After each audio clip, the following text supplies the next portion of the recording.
إن الحمد لله نحمده ونستعينه ونستغفره ونعوذ بالله من شرور أنفسنا ومن سيئات أعمالنا من يهده الله فلا مضل له ومن يضلل فلا هادي له وأشهد أن لا إله إلا الله وحده لا شريك له وأشهد أن محمدا عبده ورسوله فإن خير الحديث كتاب الله وخير الهدي هدي محمد صلى الله عليه وسلم وشر الأمور محدثاتها وكل محدثة بدعة وكل بدعة ضلالة وكل ضلالة في النار. أعوذ بالله من الشيطان الرجيم. بسم الله الرحمن الرحيم. يا أيها الذين آمنوا اتقوا الله يا أيها الذين آمنوا اتقوا الله حق تقاته ولا تموتن إلا وأنتم مسلمون. يا أيها الذين آمنوا اتقوا الله وقولوا قولا سديدا يصلح لكم أعمالكم ويغفر لكم ذنوبكم ومن يطع الله ورسوله فقد فاز فوزا عظيما. قال الله تبارك وتعالى في القرآن المجيد والفرقان الحميد ولا تقف ما ليس لك به علم إن السمع والبصر والفؤاد كل أولئك كان عنه مسؤولا. وقال النبي صلى الله عليه وسلم الأنبياء أحياء في قبورهم يصلون. میرے محترم بزرگوں، نوجوانوں اور دینی ملی اسلامی بھائیوں، پردہ نشین ماں اور بہنوں، ہر قسم کی تعریف و توصیف، حمد و ثنا کی ولے و بڑائی اس اللہ رب العالمین کے لائق و زیبا ہیں جو ہم سب کا اور اس پوری کائنات کا حقیقی خالق و مالک، رازق و پالنہار ہے. لاکھوں لاکھ درود و سلام ہو تمام انبیاء علیہ السلام اجمعین پر، خصوصاً ہمارے آخری نبی پیارے حبیب تاجدار مدینہ جناب محمد مصطفیٰ صلی اللہ علیہ وسلم پر، جن کو رب ذوالجلال نے اس آخری امت کے لیے ہدایت کا رہبر اور رہنما بنا کر مبعوث فرمایا تھا. باری تعالیٰ سے دعا کرتے ہیں کہ اے رب ذوالجلال تو جب تک ہمیں اس فانی دنیا میں باحیات رکھ، تو حقیقی اور سچے معنوں میں تیرے نبی سے محبت اور تیرے نبی کی پیروی کرتے ہوئے زندگی گزارنے کی توفیق عطا فرما. آمین. محترم حضرات، جیسا کہ خطبے کے تعلق سے ہمارا جو سلسلہ چل رہا تھا، پچھلا جمعہ جو گزرا ہمارا، جس کے اندر روحوں کے تعلق سے گفتگو کی گئی تھی، روحوں کے آنے کے تعلق سے کہ کتنا سچ ہے اور کتنا جھوٹ ہے. دو ہی چیز ہو سکتی ہے، اس کی ہم نے وضاحت کی تھی، یا تو حقیقت یا تو ضلالت، یعنی یا تو حقیقت ہو سکتا ہے یا تو گمراہی ہو سکتی ہے. تو اس کے تعلق سے 3 قسم کی روحوں کا ہم نے تذکرہ کیا تھا. ایک شہداء کی روحوں کا، اور دوسری نیک روحوں کا، اور تیسری بری روحوں کا. اور یہ تینوں تذکرے کرنے کے بعد واضح انداز میں ہم نے بتایا کہ ہر روح زندہ ہے. اگر نیک لوگوں کے تعلق سے، نبیوں کے تعلق سے اگر کوئی یہ کہتا ہے کہ وہ مرے نہیں زندہ ہیں، تو پھر کافر بھی زندہ ہے. اور یہ اشکال ہم نے واضح کر دیا تھا اس وقت. اب یہاں پر جو ہم گفتگو کریں گے انبیاء کی روحوں کے تعلق سے گفتگو کریں گے. بات سمجھ میں؟ سب سے اہم بات، ایک بات میں آپ کے سامنے بتاتا چلوں. دو قسم کے یا کچھ الگ الگ طبقات مسلمانوں کے اندر پائے جاتے ہیں. کوئی کہتا ہے کہ انبیاء نیک لوگ مر چکے ہیں، اب اور ایک بہت بڑا طبقہ کہتا ہے نہیں بھائی زندے ہیں، جبکہ وہ مر گئے، لیکن اس کی سوچ، اس کا عقیدہ ہے کہ وہ مانتا ہے کہ وہ زندے ہیں، مرے نہیں، اپنی قبروں میں زندے ہیں. اور ایک طبقہ ایسا ہے جو نہ ان کو مردہ مانتا ہے نہ ان کو زندہ مانتا ہے. بات سمجھ میں؟ سب سے اہم بات یہاں پر جو لوگوں کے درمیان اختلاف ہوتا ہے، کوئی کہتا ہے مرے، کوئی کہتا نہیں مرے. جو کہتا ہے مرے یہ بھی ایک حد تک غلط ہو سکتے ہیں، جو کہتا ہے زندہ ہیں یہ تو بالکل غلط ہے. بات سمجھ میں؟ یہاں پر سمجھنے کے لیے میں قرآن مجید کی ایک آیت کو رکھتا ہوں. اس سے پہلے یہ آیت کا تذکرہ گزر چکا ہے جس کے اندر میں نے وضاحت کی تھی. ہر انسان کی دو زندگیاں ہیں اور دو موت ہیں. بات سمجھ میں آ رہی؟ ہر انسان کی دو زندگیاں ہیں اور دو موت ہیں، جس کا تذکرہ کرتے ہوئے خود اللہ تعالیٰ نے اس کی وضاحت کی. قرآن مجید کی آیت ہے کیف تکفرون باللہ، کہ اے لوگو تم اللہ کا انکار کیسے کر سکتے ہو، وکنتم امواتا. اس آیت پر ذرا غور سے دھیان دیں. ایک آیت اگر سمجھ میں آ گئی تو ساری چیزیں ہم کو سمجھ میں آ جائیں گی. کنتم امواتا، تم مردہ تھے. پھر اس کے بعد آگے فرما رہا ہے فاحیاکم، پھر تمہیں اللہ تعالیٰ نے مردے سے زندہ کیا. بات سمجھ میں؟ پہلے کیا تھے؟ مردہ تھے. اللہ تعالیٰ کہہ رہا ہے فاحیاکم، پھر تمہیں ہم نے زندگی دی. ثم یمیتکم، پھر تمہیں موت دیں گے، موت دیتے ہیں. ثم یحییکم، پھر زندہ کریں گے. ثم الیہ ترجعون، تو جب تمہیں زندہ کیا جائے گا دوسری مرتبہ، وہ کون سا زندہ کرنا ہے؟ میدان محشر میں سب کو جمع ہونا ہوگا. ثم الیہ ترجعون، اللہ کے پاس لوٹائے جاؤ گے سارے پیدا کرنے کے بعد. یعنی زمین سے سب کو جب اٹھا دیا جائے گا، سارے بھاگتے ہوئے اللہ کے پاس، اللہ کی بارگاہ میں کھڑے ہو جائیں گے. اب یہاں پر ایک بات یاد رکھیں، اس سے پہلے ہم نے ایک تذکرہ کیا تھا کہ اللہ تبارک و تعالیٰ نے ساری روحوں کو مخاطب کر کے ان سے ایک سوال پوچھا تھا. بات سمجھ میں؟ قرآن مجید کی آیت میں جو تذکرہ ہم نے بتایا تھا الستو بربکم، ساری روحوں سے اللہ نے پوچھا تھا کہ میں تمہارا رب نہیں ہوں؟ ساری روحوں نے جواب دیا قالوا بلا، کیوں نہیں. اللہ تعالیٰ کو اس کا رب تسلیم ہم نے کیا تھا جب ہم روح میں تھے. تو اللہ تعالیٰ نے کہا ٹھیک ہے دنیا میں جاؤ، دنیا میں تمہیں وقت دیا جائے گا، تمہیں وہاں پر میری اور میرے نبیوں کی اطاعت کرنی ہوگی. اس کے بعد اللہ تعالیٰ نے انسانوں کا سلسلہ شروع کیا. اب یہاں پر بات سمجھیں، پوری روحیں اس وقت اللہ تعالیٰ نے جس وقت آدم علیہ السلام کو بنایا تھا، اسی وقت پوری روحوں کو اللہ تعالیٰ نے پیدا کر دیا تھا. آدم علیہ السلام سے لے کر قیامت تک جتنے انسان ہوں گے ساری روحیں آج بھی محفوظ ہیں. بات سمجھ گئی؟ روحیں محفوظ تھی. اب جس کو دنیا میں بھیجنا تھا اللہ تعالیٰ نے دھیرے دھیرے مسلمانوں کے پیٹ سے، کافروں کے پیٹ سے، مشرکوں کے پیٹ سے اللہ تعالیٰ انسانوں کا سلسلہ دنیا میں رکھا. تو یہ بات بھی ہم نے بتائی تھی کہ ماں کے پیٹ میں روح ڈالی جاتی ہے. بات سمجھ میں؟ روح آلریڈی پیدا کر کے رکھ دی گئی ہے. کہاں پر ہے اس کا علم صرف اللہ تعالیٰ کو، کسی کو نہیں.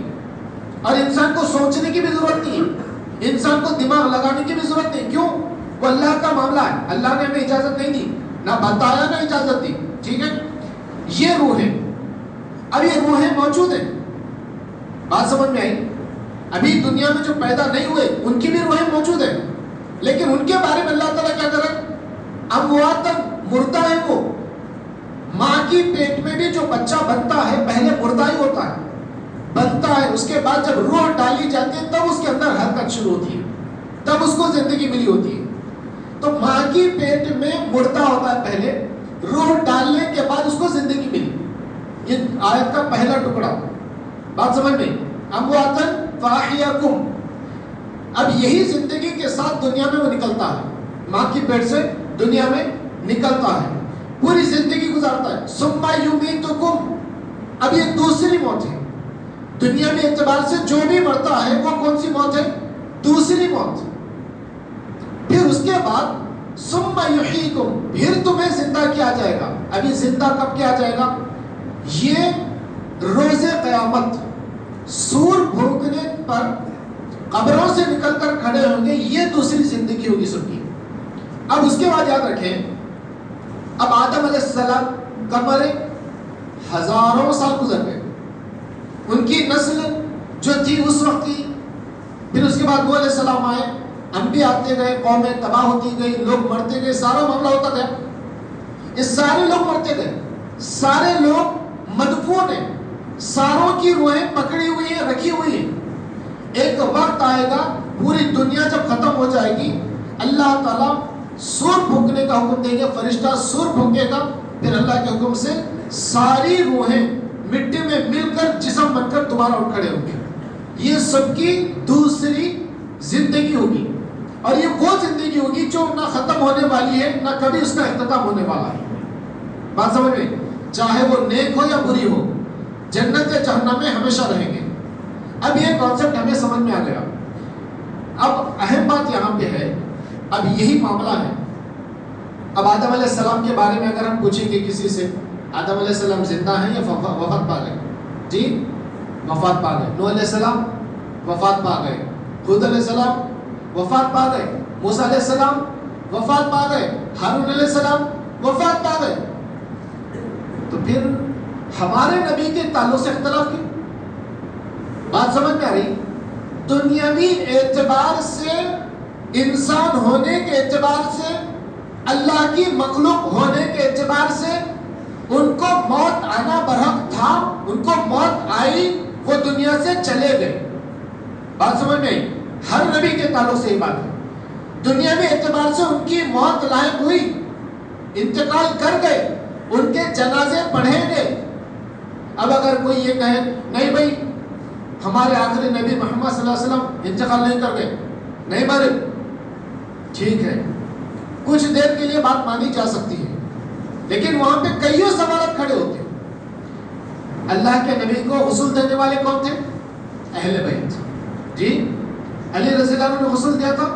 کسی بھی عالم سے پوچھ لیں، کسی بھی مکتب کے عالم سے پوچھ لیں، صاف طریقے سے ہر کوئی بتائے گا کہ علی رضی اللہ عنہ نے فاروق اللہ کو صحابہ نے. ٹھیک ہے، جنازہ کس نے پڑھا؟ یہ بھی تذکرہ ہم نے پچھلے خطبہ میں کیا تھا، ہے نا یاد؟ جنازہ کس نے پڑھا؟ کسی ایک نے نہیں پڑھا، کسی ایک نے امامت نہیں کرائی جنازے کی.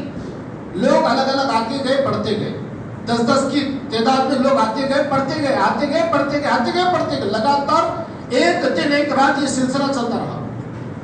پہلے مہاجر پڑھے، پھر انصار پڑھے، اہل بیت پڑھے، اس طرح یہ معاملہ ہوتا رہا. اب جنازہ کس پر پڑھی جاتی ہے؟ مردے پر یا زندے پر؟ مردوں پر. تو یہاں پر سمجھنے کی بات یہ ہے کہ دنیاوی اعتبار سے مرنے والا، دنیاوی اعتبار سے اس کا رشتہ مکمل طریقے سے ختم ہو جاتا ہے. بات سمجھ میں؟ اس کی روح موجود ہے، روح کو موت نہیں آئی، کسی کی بھی روح کو موت نہیں آئی. نہ آدم علیہ السلام کی روح کو موت آئی، نہ ہمارے آخری نبی کی روح کو بھی موت نہیں آئی، فرعون کو بھی موت نہیں آئی. ایسا اگر دیکھا جائے تو فرعون کی روح کو بھی عذاب ہو رہا ہے، نہیں مرا، وہ بدنی اعتبار سے مرا ہے. اور آپ کو معلوم ہونا چاہیے فرعون کے زمانے میں جو معاملہ ہوتا تھا، جو بھی انسان مرتا تھا ان کو جلاتے بھی نہیں تھے، دفناتے بھی نہیں تھے. ان کی لاشوں کو مسالے لگا کر، ان کی لاشوں کو کانچ کے تابوت میں پیک کر کے رکھا جاتا تھا. بات سمجھ میں؟ تو آج آپ دیکھیں گے ایک زمانہ گزرنے کے بعد، ہزاروں سال گزرنے کے بعد آج ان کی لاشیں وہاں پہ ملتی ہیں، جس کو ممی کہہ کر لوگ جانتے ہیں. تو ان کی لاشیں بھی پڑی ہوئی، ان کی لاشوں کو کچھ نہیں ہوا. اب ان کو عذاب ہو رہا ہے، لیکن کسی قسم کی حرکت نہیں ہو رہی. دنیا کو بھی نہیں معلوم ان کے ساتھ کیا سلوک ہو رہا ہے، لیکن ایسا خطرناک عذاب ان کے ساتھ ہو رہا ہے. اگر ایک چیخ ان کی دنیا سن لے تو لوگوں کی نیندیں حرام ہو جائیں گی. بات سمجھ میں آ رہی؟ تو یہاں پر سب سے آسان مسئلہ یہ ہے، سمجھنے کی بات یہ ہے، دنیاوی اعتبار سے موت سب کو لائق ہوئی، لیکن روحانی اعتبار سے سب کی روحیں موجود ہیں. اب اس میں 4 قسم کی روحیں، یہ بات یاد رکھیے، پچھلی دفعہ میں نے 3 باتیں کہی تھی، 3 روحیں، اب غور سے سنیے 4 قسم کی روحیں۔ شہداء کی روحیں، ان کو اللہ تعالیٰ نے اختیار دیا ہے، کہاں تک؟ جنت میں گھومتے پھرتے رہیں گے، اور آخری ان کا اسٹیج جو رہے گا، آخری جو ان کی حد رہے گی کہاں تک؟ آسمان پر، پہلے جو آسمان ہے، دنیاوی آسمان جو ہے، وہاں پر قندیلیں لٹکی ہوئی ہیں، وہ قندیلوں میں آئیں گی، پنجرے کی طرح، پرندوں کی طرح اس میں آئیں گے، پھر رہیں گے، پھر وہاں سے اٹھ کے چلے جائیں گے تو سیدھا کہاں جائیں گے؟ جنت میں چلے جائیں گے۔ لیکن دنیا کی طرف آنے کی اجازت ان کو نہیں ہے، صرف اتنی حد تک وہ آ سکتے ہیں، جا سکتے ہیں، یہ معاملہ۔ اب اور ایک دوسری قسم ہے روحوں کی، نبیوں کی روحیں، انبیاء کی روحیں، ٹھیک ہے؟ اب ان کی روحوں کا تذکرہ اب واضح طور پر کریں گے مختصر انداز میں، ٹھیک ہے؟ اب تیسری روحیں نیک لوگوں کی، یعنی نبیوں اور رسولوں کو چھوڑ کر جتنے بھی نیک لوگ ہر امت میں پائے گئے، ہر امت میں صحابہ تھے، ایمان والے تھے، صحیح راستے پر زندگی گزارنے والے تھے، یہ تیسری قسم۔ اور چوتھی قسم برے لوگوں کی، جن کو عذاب ملتا ہے ان کی روحوں کو، ٹھیک ہے؟ اب یہاں پہ سوال آتا ہے، اب ہم جو گفتگو کریں گے مختصر انداز میں نبیوں کی روحوں کے تعلق سے۔ نبیوں کی روحیں بھی موجود ہیں، ان کی روحیں جنت میں نہیں ہیں، لیکن ان کے روحوں کو اللہ تعالیٰ نے الگ الگ مقامات پر ان کو رکھا ہے۔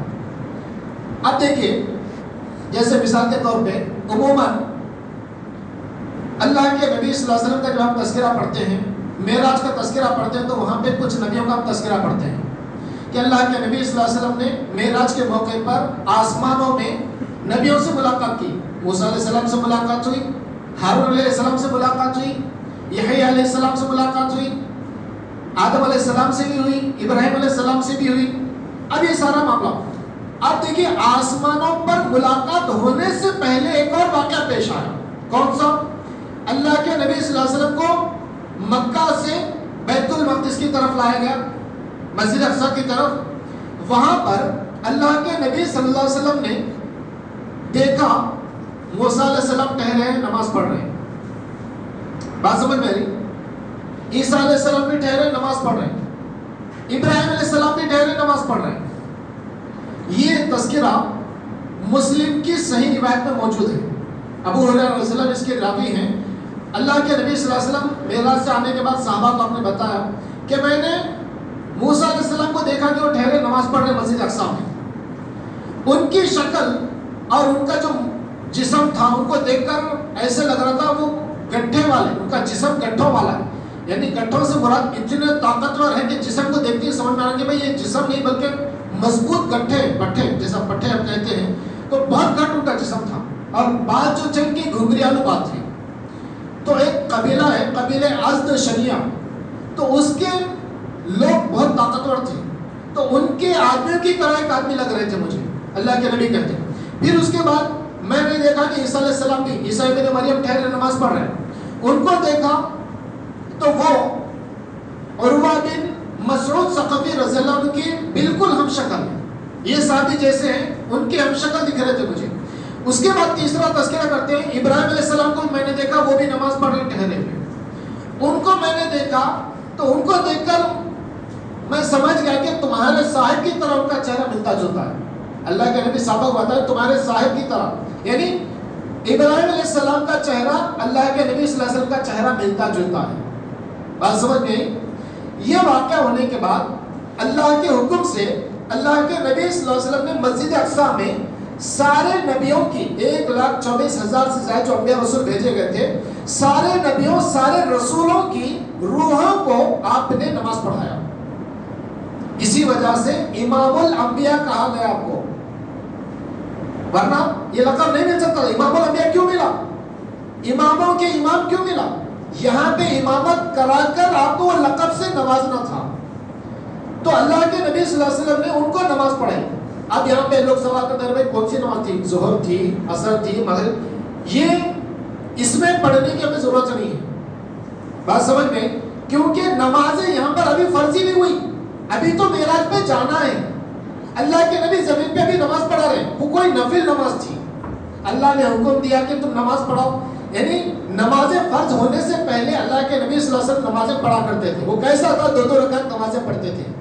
پچھلی امت میں جیسے پچھلے زمانے میں تورات انجیل میں احکام تھے نماز پڑھتے تھے، تو اسی اعتبار سے اللہ کے نبی، اگر اللہ کے نبی کو نماز پڑھنا نہیں آتا تو حکم نہیں دیا جاتا تھا. بات سمجھ میں آ رہی؟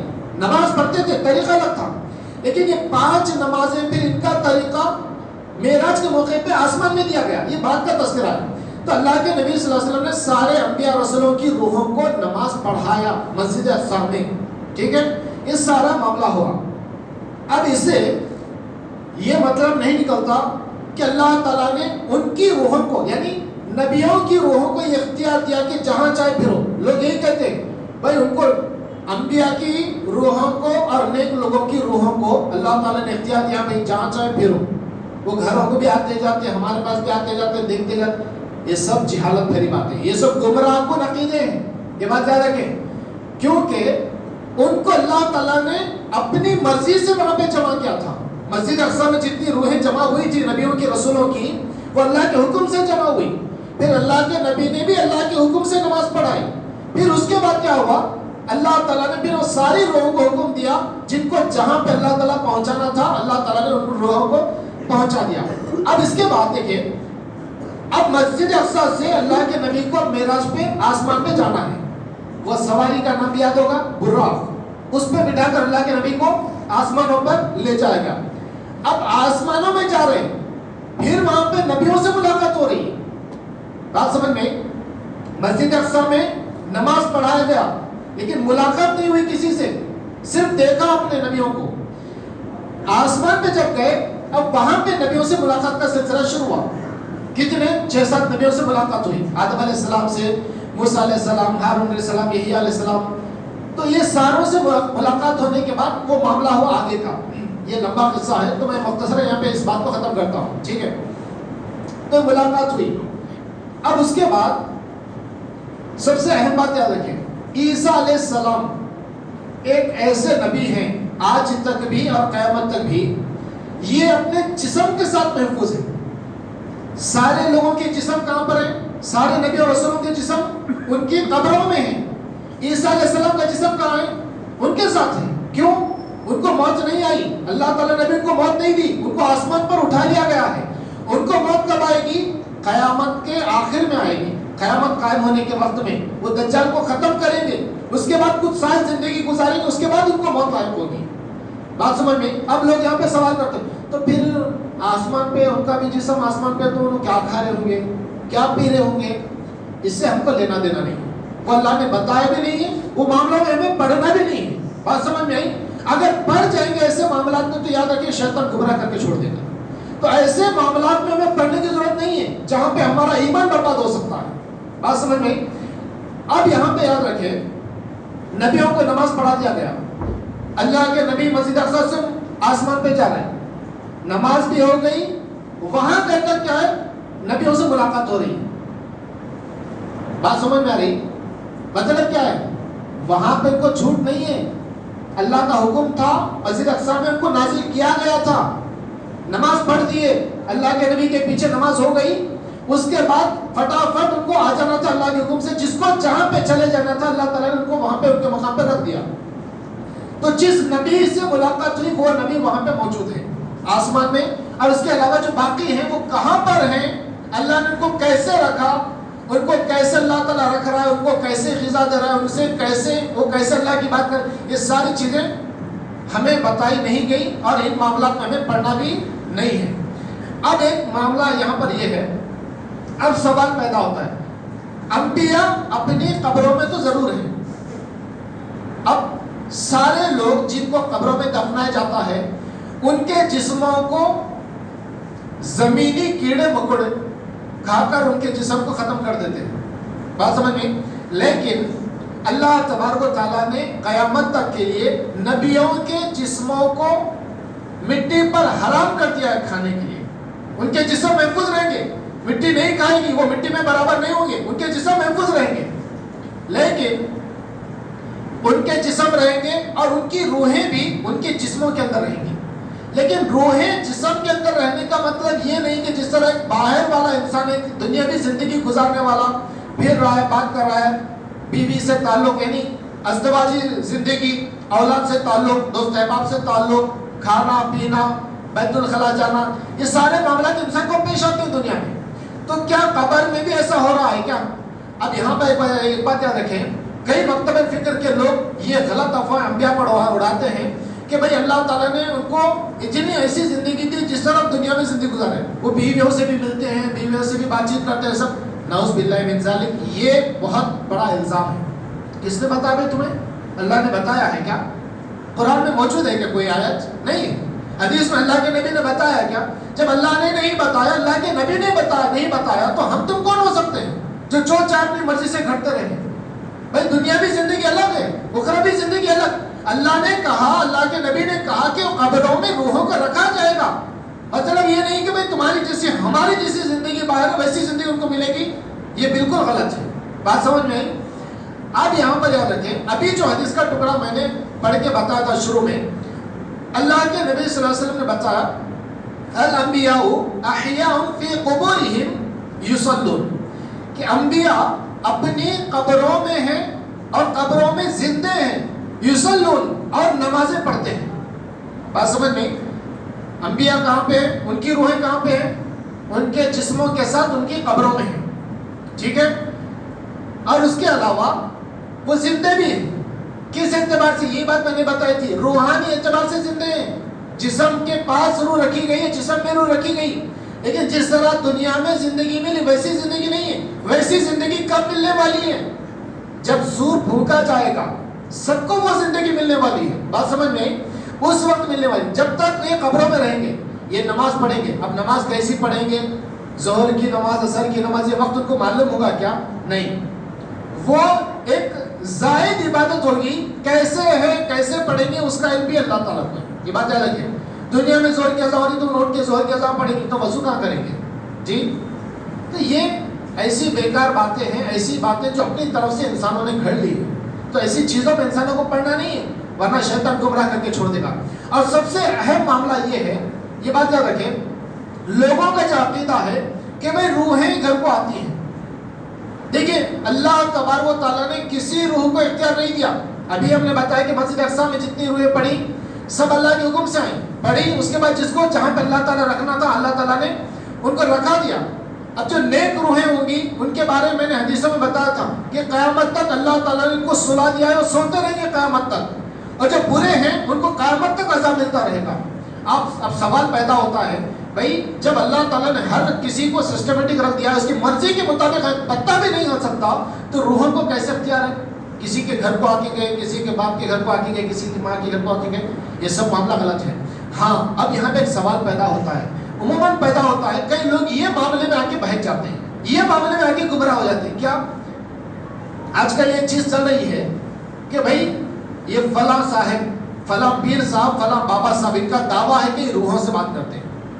ان کا دعویٰ ہے کہ روحیں آ کے ان سے بات کرتی ہیں، اور یہ بھی روحوں سے بات کر کے کچھ باتیں بتاتے ہیں. اور بعض دفعہ ایسے واقعات بھی پیش آتے ہیں کسی کے باپ کی آواز میں آ کر گفتگو ہوتی ہے تو اس کو الگ کیا جاتا ہے، روم میں الگ رکھ دیا جاتا ہے. پھر اس کے بعد کہا جاتا ہے ٹھیک ہے جاؤ تم روم میں، وہاں پہ تمہارے ابا کی روح آنے والی، تمہارے اماں کی روح آنے والی ہے، وہ بات کریں گے، ان سے مختصر ایک دو جملے بات کرنی ہوگی. ٹھیک ہے. آواز سنتے ہی وہ پریشان ہوتا، ہاں ابا کی روح تھی، ابا کی روح کی، ابا کی آواز کو میں نے پہچانتا، امی کی روح کو میں نے آواز کو میں نے پہچانتا. یہ معاملہ دکھتے کسی کو نہیں، صرف آواز. یہاں پر ایک بات یاد رکھیں، شیطان دنیا کے اندر، ابلیس ہر انسان کی بھیس میں آ سکتا ہے. بات سمجھ میں؟ اگر کوئی انسان زندہ ہے تو اس کی شکل میں آ سکتا ہے. تو جو مر گئے ہوں ان کی شکل میں تو نہیں آتا، لیکن ان کی آواز میں ضرور آتا ہے. بات سمجھ میں؟ صرف اللہ کے نبی صلی اللہ علیہ وسلم کو چھوڑ کر سارے انسانوں کے بھیس میں شیطان آ سکتا ہے. بات سمجھ میں آپ کو؟ یہ بات یاد رکھیں. تو وہ جو آنے والا ہے وہ روح نہیں ہے، وہ کسی کی آتما نہیں ہے، وہ جن ہے، شیطان ہے، جو ایسے گمراہ لوگوں کو اور گمراہ کر کے تباہ کر کے چھوڑنا چاہتا ہے. بات سمجھ نہیں؟ اگر آواز بھی آ رہی ہے تو باپ کی آواز نہیں، وہ شیطان کی ہی آواز ہے. وہ آواز ویسی آواز نکال کے آپ سے بات کر رہا ہے. بات سمجھ نہیں؟ تو یہاں پر سمجھنے کی بات یہ کہ یہ معاملہ ہے. اب ایک اہم مسئلہ یہاں پہ آپ رکھیں، مسلمان کہتے ہیں کہ بھائی میلاد کے موقع پر اللہ کے نبی کی حاضری ہوتی ہے. ہاں میلاد کے موقع پر اللہ کے نبی کی حاضری ہوتی ہے. اب سوال پیدا ہوتا ہے بھائی پھر اللہ کے نبی صلی اللہ علیہ وسلم کے بعد صحابہ اتنے سال زندگی گزارتے رہے، خلیفہ بنے، لڑائی جھگڑے ہوئے، کئی معاملات ہوئے، ساری چیزیں ہوئی، پھر صحابہ نے اللہ کے نبی سے گفتگو کیوں نہیں کی؟ پھر صحابہ نے ان سے تعلق کیوں نہیں رکھا؟ پھر صحابہ کو یہ بات کیوں نہیں معلوم کہ اللہ کے نبی کی دنیا میں حاضری ہوتی ہے؟ پھر اللہ کے نبی کے بعد پھر صحابہ نے ملت کیوں نہیں بنائی؟ اگر آج کا مسلمان سمجھ رہا ہے کہ یہ ایمان کا حصہ ہے تو پھر ہم سے اصل ایمان تو ان کے پاس تھا. بات سمجھ میں آ رہی؟ یہاں پر ایک بات یاد رکھیں، یہ بھی ایک بہت اہم مسئلہ ہے. اب میں آپ کو بتاتا چلوں، انشاءاللہ 5 منٹ کا وقت ہے، اس کے بعد بات ہماری ختم ہو جائے گی. چرچ میں ایک مجسمہ لٹکا ہوتا ہے، دیکھیے عیسائیوں کے پاس. آج دنیا کے اندر بہت بڑی آبادی ان کی ہے، عیسائیوں کی، جن کا دعویٰ ہے کہ ہم عیسیٰ علیہ السلام کو ماننے والے، جبکہ مسلمان کا بھی دعویٰ ہے کہ ہم عیسیٰ کو ماننے والے. لیکن دونوں میں فرق ہے، وہ اپنی مرضی سے ان کو مانتے ہیں، ہم اپنی مرضی سے نہیں مانتے، ہم اللہ کے رسول کے حکم کے تحت مانتے ہیں. بات سمجھ میں آ رہی؟